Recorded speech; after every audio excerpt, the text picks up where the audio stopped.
नाज़रीन, आपका host Faisal Adrees open secret programme के साथ हाजिर खिदमत है। जिस तरह कि आपको मालूम है, हल्का NA 120 लाहौर के इंतखाबी नताइज आ चुके हैं और उसमें कलसूम नवाज़ जो है वो इलेक्शन जीत चुकी हैं। अब कलसूम नवाज़ इलेक्शन जीत चुकी हैं। अब जिसने मुस्लिम लीग नून के हवाले से मरीम नवाज़ जो है वो लंदन पहुंच चुकी हैं। मरीम नवाज़ ने इलेक्शन जीतने के बाद ज़ाहिरी तौर पे तो खुशी का इज़हार किया है, मगर अंदरूनी बात यह है कि मरीम नवाज़ ने ज़ईम कादरी, राना मशहूद, मलिक रियाज MNA और ख्वाजा सलमान रफ़ीक हेल्थ मिनिस्टर जो हैं, और इसके अलावा काफ़ी सारे MP MNA और वज़रा पर काफ़ी वो गर्जी बरसी हैं कि ये जो नताइज हैं ये उनके मर्ज़ी के मुताबिक नहीं आए, यानी कि उनका ख्याल था कि बहुत लंबी लीड से जीतना चाहिए।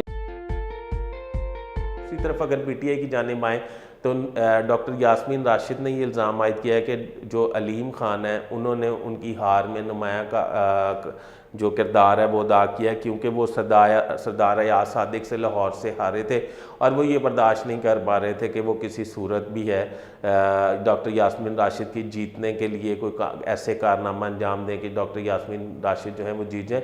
उन्होंने बड़ी मेहनत करके उनका डॉक्टर यास्मीन राशिद ने इमरान खान को जो शिकायत की है कि अलीम खान ने बहुत मेहनत के ज़रिए मेरे वोट बैंक जो है वो ख़राब किया। और के साथ ही मेरे प्रोग्राम का वक्त ख़त्म होता है। अपने होस्ट फैसल अदरीस को इजाज़त दीजिए। अल्लाह हाफ़िज़।